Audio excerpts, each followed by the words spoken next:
Dinamika politik dalam seminggu terakhir ini benar-benar menggairahkan. Misalnya saja, seseorang yang bernama Bambang Pacul mendadak populer. Sana ada yang main-main. Kalau masih ada yang main-main, saya gigit sendiri lewat cara saya.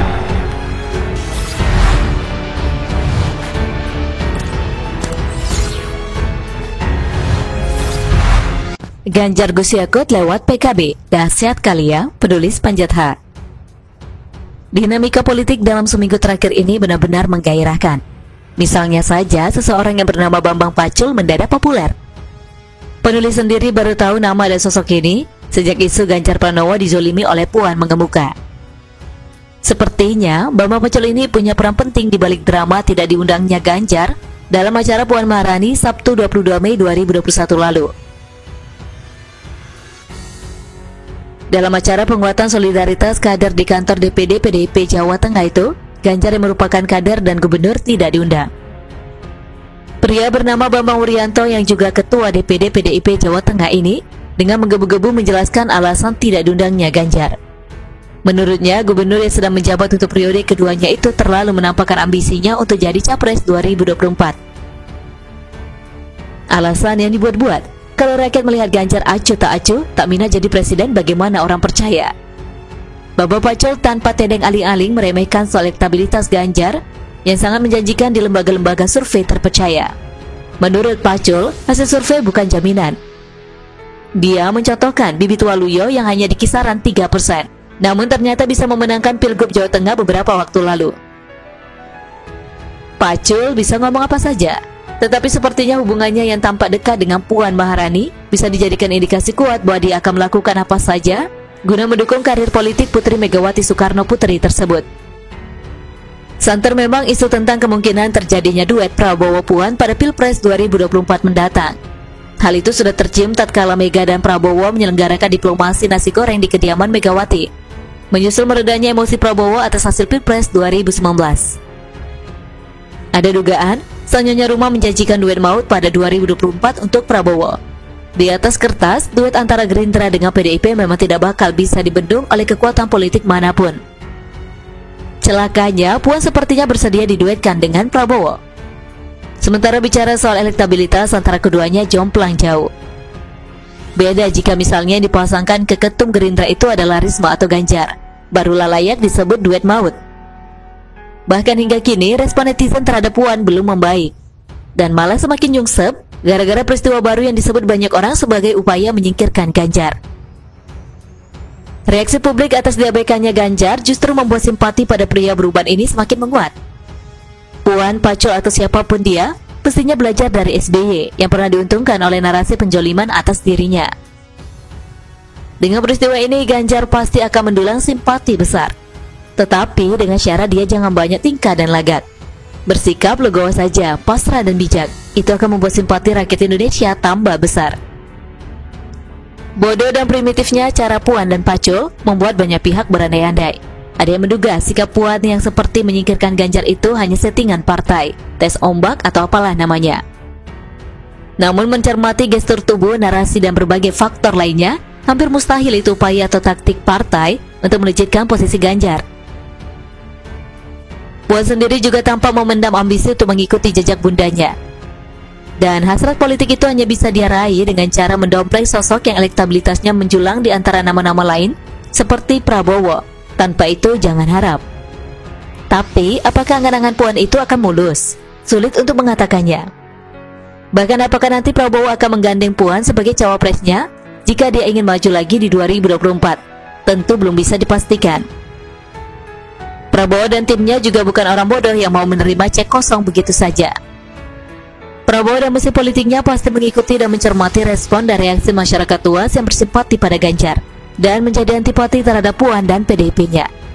Ketika netizen ramai-ramai menyatakan penolakannya atas Puan dan mulai mengucapkan kata-kata selamat tinggal pada PDIP, itu suatu sinyal yang sangat berbahaya. Bisa-bisa gara-gara faktor Puan, Menteri Pertahanan ini yang disebut-sebut sebagai menteri berkinerja terbaik, namun tidak jelas apa rumusnya kembali tergelincir. Sekarang kita ke Ganjar. Apabila benar bahwa si Ganjar akan ditumbalkan demi sang putri, maka boleh dikatakan bahwa karirnya bersama partai yang sudah menjadi belahan jiwanya itu sudah mentok. Untuk ukuran seorang Ganjar, jabatan menteri misalnya pasti sudah tidak menarik. Maka kesempatan Ganjar untuk menjadi orang nomor 1 di Republik ini hanya ada pada saat ini, 2024. Tapi asa itu masih ada apabila 2024 dia mendapat posisi sebagai wapres misalnya. Tanpa itu, habislah sudah peluangnya untuk menjadi RI 1. Jika pintu baginya sudah tertutup di PDIP, sementara dirinya tetap punya ambisi, dia bisa mencoba masuk dari pintu lain. Dia bisa mencoba masuk lewat PKB dan menduetkannya dengan Gus Yakut, sesuai elektabilitas Ganjar Capres dan Gus Yakut Cawapres. Tak usah hirau dengan PDIP lagi, sebab suara-suara netizen sudah jelas dan nyaring. Rakyat memilih orang atau capres bukan partai, benar sekali. Rakyat memilih Jokowi, tidak lantas mencoblos PDIP bukan?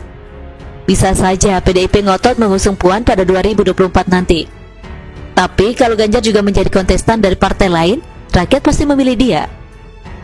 Lepas dari itu, kita memang perlu tahu bahwa duet Ganjar Gus Yakut sebenarnya sangat ideal dan brilian apabila Ganjar tidak dipakai partainya.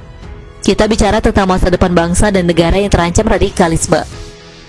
Dari berbagai sosok yang muncul ke permukaan, praktis hanya Ganjar yang dapat diharapkan punya hati, nyali dan semangat untuk menjaga keutuhan NKRI berdasarkan Pancasila, Undang-Undang 1945 dan kebinekaan. Apalagi jika dia didampingi oleh Gus Yakut yang juga tidak perlu diragukan soal NKRI-nya. Maka kita bisa berharap kembali hidup di NKRI yang sebenarnya, bukan negeri yang sudah dikuasai para kadrun. Dari sekarang mari kita berdoa dan berharap agar negeri ini jangan sampai melenceng dan terjerembab karena salah memilih pemimpin. Dan di antara berbagai kemungkinan, duet Ganjar Gus Yakut sepertinya dahsyat.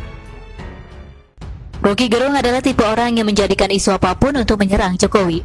Di sana ada yang main-main. Kalau masih ada yang main-main, saya gigit sendiri lewat cara saya.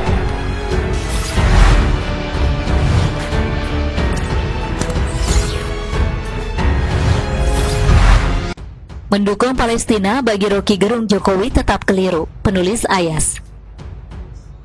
Rocky Gerung adalah tipe orang yang menjadikan isu apapun untuk menyerang Jokowi. Menyerang dalam arti merendahkan, menghina dan melecehkan Jokowi. Bagi Rocky Gerung, Jokowi adalah presiden dungu yang intelektualnya dipandang sebelah mata. Saya tak tahu persis ada masalah apa antara Rocky Gerung dengan Jokowi. Saya tidak tahu siapa yang membayar Rocky Gerung untuk terus-menerus menyerang Jokowi. Sebab Rocky Gerung bukanlah politisi, tidak punya rivalitas langsung dengan Jokowi, atau mungkin ini cara dia untuk menaikkan popularitas. Rocky Gerung juga licik, agama dia sebenarnya tidak jelas, disebut Kristen juga kurang tepat. Dia sempat mengaku tidak beragama, entahlah. Namun liciknya dia melibatkan diri dalam isu agama, terutama Islam. Rocky Gerung menampilkan diri sebagai sosok yang pro-Islam. Hal ini membuat Rocky Gerung menjadi idola sebagian umat Islam. Kali ini isu yang ramai adalah konflik Palestina-Israel. Seperti biasanya, Rocky Gerung menjadikan isu ini untuk menyerang Jokowi. Apapun sikap Jokowi terhadap isu Palestina dan Israel, Rocky Gerung tetap akan menganggap Jokowi keliru. Jika Jokowi diam saja tidak bersikap, Rocky Gerung pasti akan menuding Jokowi tidak peduli dengan nasib rakyat Palestina dan dibombardir oleh Zionis Israel. Jika Jokowi mendukung Israel, sudah pasti serangan Rocky Gerung ke Jokowi akan semakin gencar. Jokowi akan dituding pro-Zionis Israel. Kali ini Jokowi memilih sikap membela Palestina. Sikap ini secara konsisten ditunjukkan oleh presiden-presiden Indonesia sejak Soekarno sampai sekarang. Bukan cuma sekali Jokowi mengecam Israel dan membela Palestina. Meskipun begitu, Rocky Gerung tidak kekurangan bahan untuk menyerang Jokowi. Meskipun telah mendukung Palestina, bagi Rocky Gerung, Jokowi tetap keliru. Rocky Gerung tetap saja merendahkan Jokowi. Menurut Rocky Gerung, Jokowi tidak lagi dikenali atau dipandang oleh dunia internasional, karena menurutnya kerap absen dalam pertemuan-pertemuan penting. Hal itu juga yang menyebabkan Jokowi tidak bisa berperan aktif dalam konflik di Timur Tengah, berbeda dari era-era sebelumnya. Pernyataan itu disampaikan Rocky Gerung lewat video berjudul Soal Palestina. Jokowi sudah tidak dianggap oleh komunitas internasional, yang disiarkan melalui akun YouTube miliknya Minggu tanggal 16 bulan 5 2021. Rocky Gerung mengawali dengan menyebutkan bahwa kelemahan Indonesia hari ini ialah tidak bisa membuat konflik di Timur Tengah mereda. Rocky Gerung kemudian membandingkan era Jokowi dengan presiden sebelumnya, termasuk Soeharto, Habibie, sampai Susilo Bambang Yudhoyono atau SBY. Maka dari itu, profil internasional kita kuat sekali pada waktu itu. Zaman Pak Harto, Habibie sampai Pak SBY, karena kita masih dianggap tukasnya. Namun menurut Rocky Gerung situasi kini berbeda, sebab dia merasa Jokowi jarang tampil dalam forum internasional. Hal itu membuat posisi Indonesia menjadi tak cukup berarti di dunia internasional. Sekarang pemerintah kita tidak mau bergaul secara internasional. Maka dari itu nggak ada yang kenal siapa Pak Jokowi di forum internasional. Ngomong 2 kalimat saja nggak bisa. Itu kan yang jadi olok-olokan pers dunia, ujarnya. Rocky Gerung menilai bagaimanapun kecaman yang dilontarkan Jokowi saat itu tentu tidak akan berpengaruh banyak dalam konflik Israel dan Palestina. Pasalnya, Rocky Gerung merasa pihak Israel tidak memperhitungkan kecaman-kecaman dari Indonesia. Ujung-ujungnya begitu. Rocky Gerung menganggap remeh sikap Jokowi yang secara tegas mendukung kemerdekaan Palestina. Namun, kalau Jokowi tidak bersikap mendukung Palestina, Rocky Gerung pasti tetap akan menyalahkan. Begitulah watak Rocky Gerung. Seperti biasa, Rocky Gerung menarasikan Jokowi sebagai presiden yang dungu dan tidak fasih bahasa Inggris, sehingga jarang sekali terlibat dalam forum internasional. Menurut Rocky, jarangnya keterlibatan Jokowi dalam forum internasional adalah upaya untuk menutupi ketidakbecusan dan kelemahan bahasa Inggris Jokowi.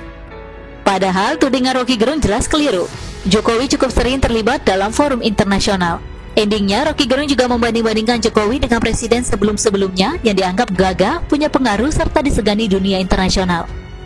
Tujuannya jelas ingin membuat narasi bahwa Presiden Jokowi adalah presiden paling tidak berkualitas dibanding presiden sebelumnya.